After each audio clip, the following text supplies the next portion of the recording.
예수님은 더러운 곳으로라는 제목으로 말씀을 드리겠습니다. 신약 성경에 있어서 가장 극적인 부분은 우리 예수님의 십자가 사건일 것입니다. 그러하다면 우리 예수님이 이 땅에 오셔서 궁극적인 목적이 십자가 사건과 뒤이어 부활의 사건으로 말할 수 있다는 그런 것이겠죠. 이러한 우리 예수님의 사역이 클라이막스를 맞이하는 십자가 사건의 카운터다운의 시간이 되어 한창 진행되는 시점에 오늘 말씀의 사건이 자리를 잡고 있다는 것입니다. 우리 예수님은 십자가 사건을 전제로 요한복음 2장에서 가나의 혼인잔치에서 포도주가 떨어졌을 때 그의 어머니 마리아가 이 사실을 알려 해결해 줄 것을 요청하자 그는 아직 자기의 때가 되지 않았다고 말을 합니다. 그리고 또 요한복음 6장에서 오병이어 기적을 일으킨 이후에 그의 형제들까지 공식적으로 이제는 예루살렘에 가서 자기 자신을 드러낼 것을 요청하는 7장 6절에서도 그는 아직 자기의 때가 도래하지 않았다고 그렇게 말하며 거절을 하십니다.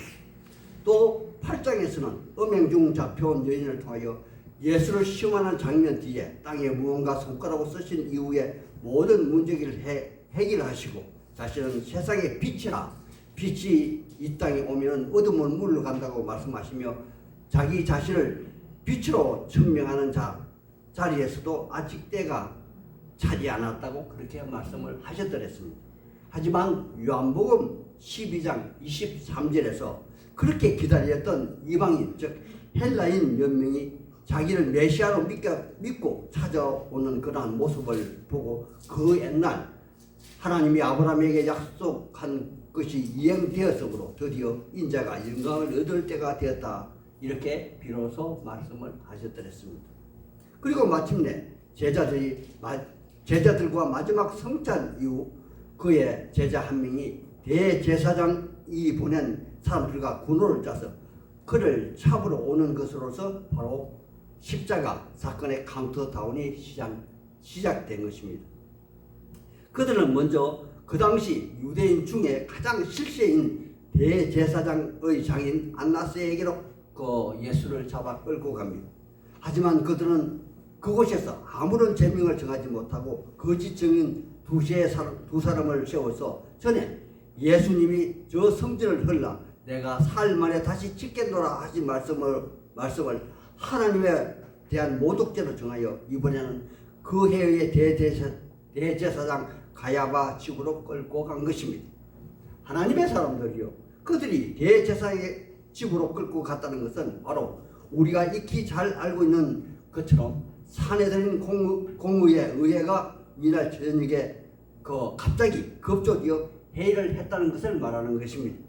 하지만 그들은 그곳에서도 죄를 찾지 못한 거로 마태복음 26장 63절에 내가 하나님의 아들 그리스도인지 우리에게 말하라 이렇게 요청함으로 우리의 예수님은 64절에 이렇게 말합니다. 네가 말하였느니라 하므로 대제사장 가야바는 겉옷을 찢고 또 자신이 하나님의 아들 그리스도이심을 천명하시는 그 말로 인하여 그들은 일제히 그가 신성 모독죄를 범하였다 주장하며 침을 뱉으며 손바닥으로 얼굴을 때리기까지 하였습니다. 그런데 우리의 예수님은 이때부터는 철저하게 혼자가 되십니다. 아니 제자 중 한 명은 그를 은 30에 팔았고 또 믿었던 제자들은 모두가 도망갔으며 특히 수제자 베드로는 닭이 울기 전에 3번씩이나 예수를 부인하며 심지어 그를 그 당이 아니라 전혀 모른다 모독하는 그 장면을 우리는 생생하게 기억한다는 것입니다. 이렇게 철저하게 혼자가 되신 이후에 빌라도 총독이 머무는 관저로 그를 옮겨갔습니다. 물론 유대인의 손에서 이방인의 손으로 로마의 손으로 옮겨졌다는 것은 바로 우리 예수님이 어떤 죽음을 죽으실 것인가에 대한 하나의 기결로 보아야 한다고 성경은 본문에서 언급하고 있습니다. 왜냐하면 여기 31절에 유대인의 범죄자를 죽일 권한이 없다고 그렇게 주장을 합니다만 우리의 예수님은 그들에게서 일반 범죄자로 낙인 찍힌 것이 아니라 신성 모독죄로 낙인을 찍었지 않습니까? 유대 율법의 신성 모독죄는 엄연히 유대인들도 직접 돌로 쳐서 죽이는 사형제도가 존재하였고 또 실행되고 그 당시도 실행되고 있었다는 것입니다. 실례로 우리는 사도행전에서 서대환 집사님을 돌로 쳐 죽이는 사건을 너무도 생생하게 기억하고 계실 것입니다. 이처럼 하나님을 모독하는 죄, 즉 신성 모독죄는 유대인들에게는 돌로 쳐 죽이는 그러한 사형제도가 있었지만 우리의 예수님은 신명기서의 말씀처럼 메시아는 나무에 달려 죽으셔야만 하기 때문에 로마의 법정으로 옮겨졌다는 것입니다. 왜냐하면 로마법의 가장 최악의 범죄자는 바로 십자가의 사형을 은두하는 그러한 제도가 있었기 때문입니다. 이처럼 우리의 예수님은 아무런 일반적인 범죄 사실이 없음에도 불구하고 로마법에 의해 정치적으로 최악의 십자가 형벌을 받기 위해서 로마 총독 관저로 잡혀간 것입니다.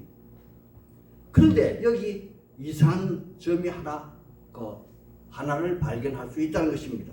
오늘 본문 28절에 보면 많은 정보가 숨어 있으며 그 중에 이상한 점도 있다는 것이죠. 로마 총독 관저는 원문을 살펴본다면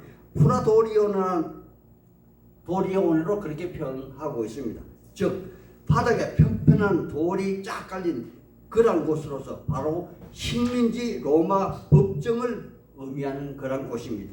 예를 들어 평상시 로마 총독은 지중해 연안의 가이사랴 로마 총독 관저에 있었고 그곳에서 그 재판을 하였지만 예를 들어서 사도행전 26장에 보면 바울사도는 가이사랴에 있는 로마 총독 관저에서 심판을 받는 그런 모습이 그려져 있기도 합니다.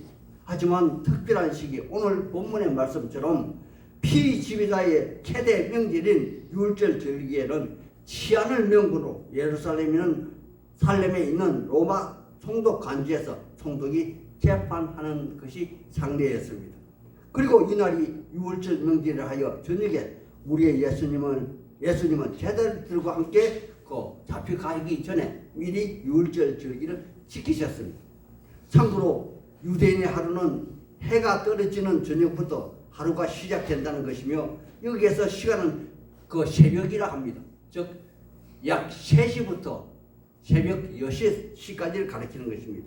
그러므로 유대인들은 늦은 시간에 유월절 절기에 사내들은 공예가 열렸고 새벽녘이 되어서야 로마인의 법정인 프라도리오노에 도착하게 된 것입니다. 왜냐하면 낮이 되면 유월절 명절을 지키기 위함인 거로 특히 명절에는 부정한 것으로 여겨지는 이곳 이방인이 거주하는 로마 관정에 들어가지 않고 빌라도 총독이 분주하게 총독 관저 안에서 바쁜 모습을 보이는 것을 우리가 볼 수가 있습니다. 왜냐하면 이방인의 법정에 들어가게 되면 부정한 사람이 되어서 유월절 축제 잔치에 참가할 수가 없기 때문입니다.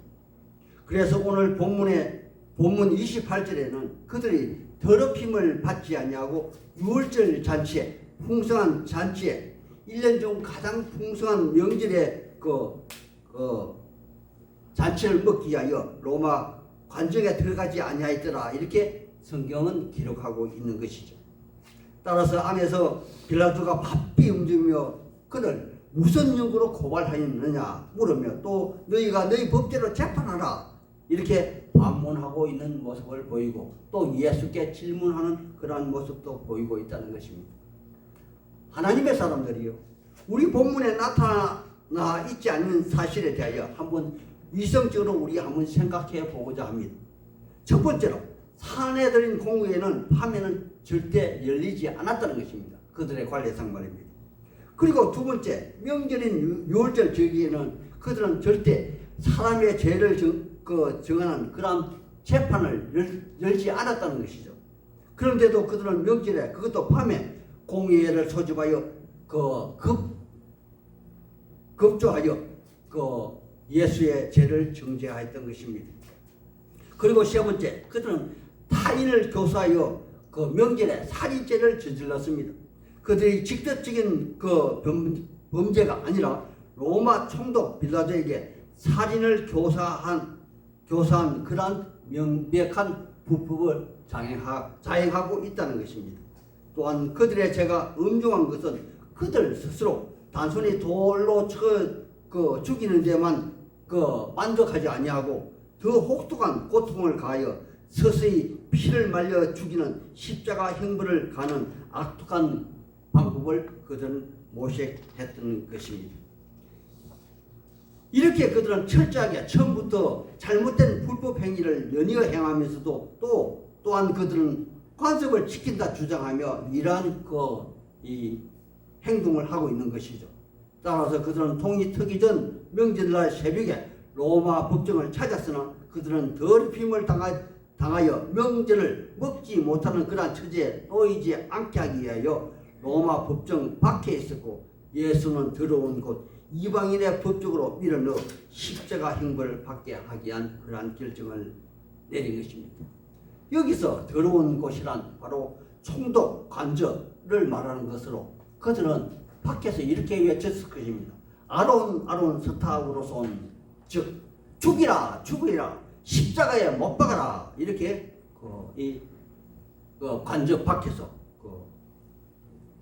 이 소리치는 그러한 함성이 흘러 넘쳤을 것입니다. 하나님의 사람들이요, 제가 예측에 중학교 다닐 때 영어 선생님이 입버릇처럼 이런 말씀을 하신 것을 저는 지금도 생생하게 기억합니다.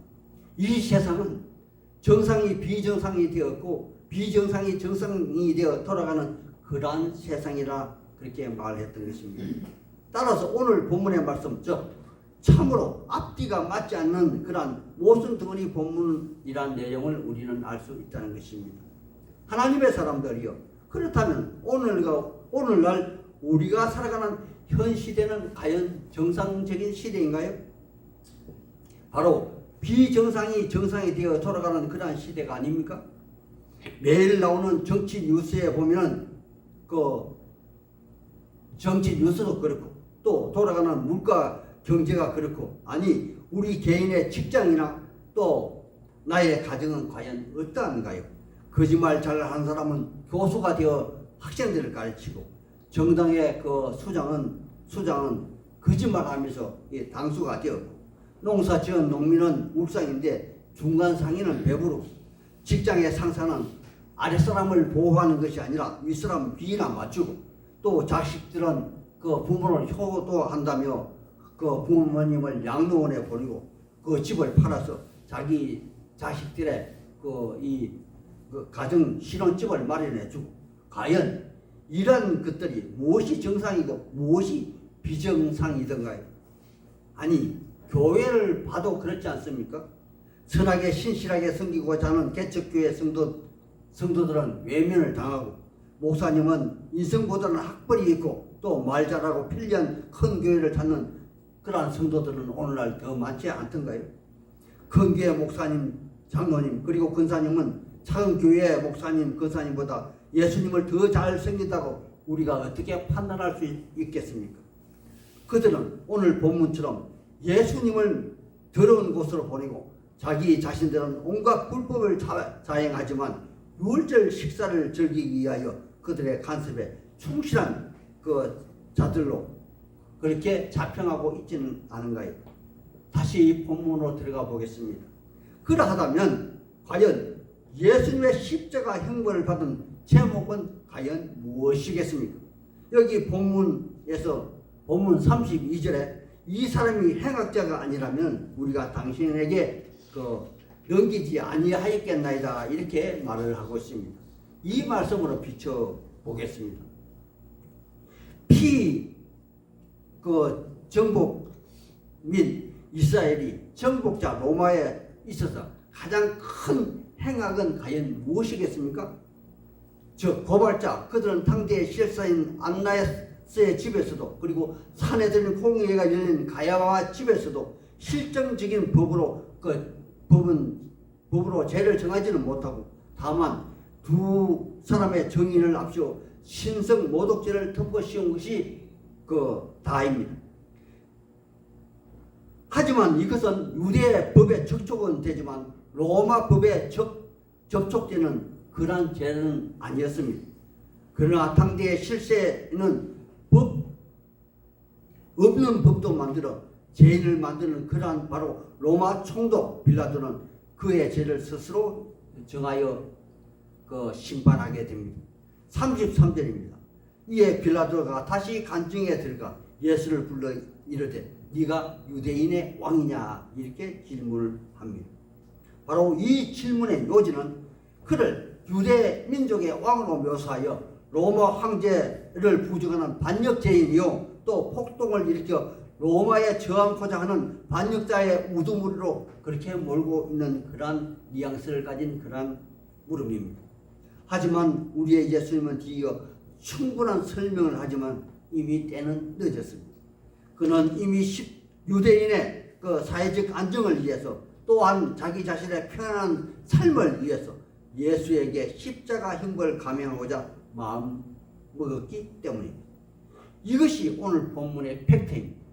하지만 오늘 저는 여기 28절에 기록된 그들은 더럽힘을 받지 아니하고 유월절 잔치를 먹고자 간증에 들어가지 아니하였더라 라는 말에 초점을 두어 말씀을 전하고 있습니다. 이 말씀의 본질은 사회적 관행과 남의 이목 때문에 정의도 진리도 무시한다는 그러한 말인 것입니다. 아니 궁극적으로 자신의 체면과 이익을 위해서는 관행의 법도 지켜야 하지만 자기 자신에게 불이익을 주고 사회가 원한다면은 불법도 눈 감을 수 있고 심지어는 스스로 불법을 만들어 불법을 저지르기도 한다는 그러한 내용입니다. 제 경험을 한번 말해 보겠습니다. 저는 형틀 부직 몫으로서 노조에 가입이 되어 있습니다. 왜냐하면 노조에 가입되지 않으면 1군, 2군 업체에 일을 할 수 없기 때문입니다. 따라서 가끔 노조 집회에도 참석을 하는데 한 번은 집회 도중에 8차선 도로를 이 노조원들이 건너가게 됐는데 파란불에 건너가는 것이 아니라 빨간불에 건너가는데 어디선가 교통순경이 나타나 불법을 행하는 노조원을 위해서 파란불에 지나가는 수많은 차들을 통제하는 그러한 광경을 저는 목격해드렸습니다. 이것이 바로 비정상이 정상이 된 그러한 사례라 저는 생각을 해보았습니다. 오늘 본문에 우리의 예수님은 분명하게 빌라도에게 대답합니다. 37절에 빌라도가 이르되 그러면 네가 왕이냐? 예수께서 대답하시되 내 말과 같이 내가 왕이니라. 내가 이를 위하여 태어났으며 이를 위하여 세상에 왔나니 곧 진리에 대하여 증언하려 함이라. 아멘. 그러자 이번에는 빌라도가 속으로 혼자 독백으로 이렇게 다시 질문합니다. 38절에 진리가 무엇이냐? 하나님의 사람들이요 이 세상 사람들은 인본주의가 바로 진리인 줄 착각합니다.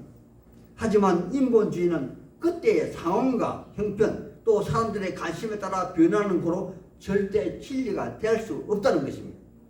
여기서 진리는 절대의 선, 영원히 변하지 않는 것으로 바로 창조주 하나님만이 진리입니다.